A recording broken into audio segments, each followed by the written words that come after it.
All right, let's get right into it.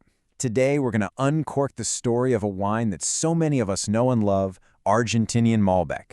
But how did it get so popular? I mean, this grape went from being, kind of a nobody in France to a total global icon. It's an incredible story. And this quote, I think, just hits the nail on the head. Malbec personifies the Argentina identity. It's so true.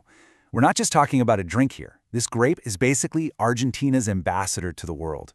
It's this amazing story of a variety that traveled all the way from France and found its absolute perfect home, right there in the shadow of the Andes. Okay, so let's get practical. You pour a glass of Argentinian Malbec. What are you actually smelling and tasting? What's going on in that glass? Let's break down the classic profile, the stuff that made everyone fall in love with it.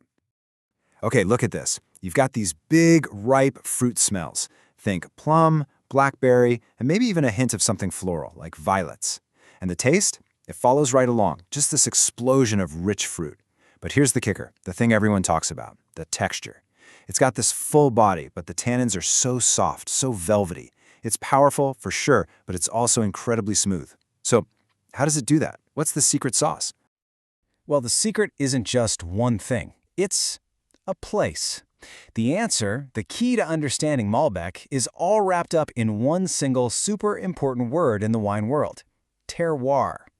And in Argentina, we're talking about a very specific kind of terroir. Terroir de altitude, high altitude terroir. And look, it's not just about the dirt the vines grow in. It's this whole combination, this magic trinity of things. You've got intense sunshine, a super dry climate, and these wild temperature swings between day and night. And it's all happening way, way up high. This is what makes Argentinian Malbec, well, Argentinian Malbec. Let's dig into that a bit. The Andes Mountains are the key. That intense sun up there, it gives the grape skins a super deep, dark color, and it ripens the tannins perfectly. Now, you know tannins. That's the stuff that makes your mouth feel a little dry, gives the wine its backbone. But here, they get ripe and soft, not all harsh and bitter. The dry climate means healthy grapes, which is great. But honestly, the real superstar here is what they call amplitude thermica. That's just a fancy way of saying there's a huge drop in temperature overnight. And what that does is it locks in the acidity, which keeps the wine fresh and balanced. It stops it from being just a big, flabby fruit bomb. But get this, not all high altitude is created equal. This is where it gets really fun if you're into wine. A Malbec from the Uco Valley in Mendoza is going to be different from one from way up in Salta, where the vineyards are insanely high. You'll see Mendoza might give you more structure and minerality, while Salta gives you these beautiful, intense floral notes. So next time you're looking at a bottle, check the region. It's like a little clue telling you what kind of personality to expect. So we've covered the why it tastes the way it does. Now let's get into the how. How on earth did this French grape end up becoming the symbol of Argentina? It's really a classic immigrant story, and it's a great one.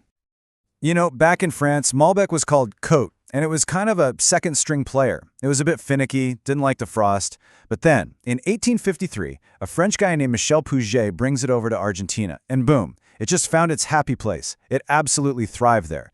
Then you had all these European immigrants, especially from Italy and Spain, who brought their winemaking know-how. Fast forward to today, and it's a global superstar. It's not just that it survived in Argentina, it actually changed. It became something new. Richer, fruitier, with those amazingly smooth tannins that people just can't get enough of. Okay, but the story doesn't just stop there. I mean, being a global icon is great, but now Malbec has to face the future. And that brings a whole new set of challenges, but also some really exciting innovations. So what's next for Argentina's star?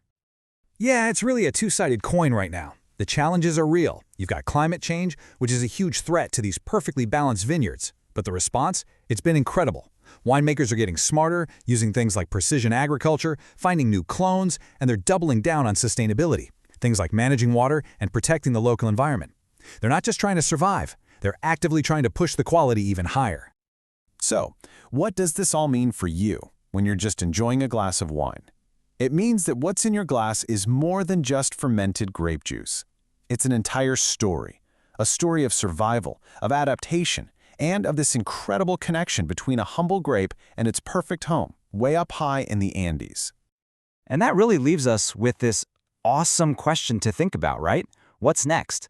Winemakers are pushing the limits, planting vineyards even higher, and constantly refining what they do. The story of Malbec is far from over. It's still being written, and it seems like it's only going to get more complex, more elegant. It's already a crowd pleaser, for sure, but it's really cementing its place as one of the world's truly great wines.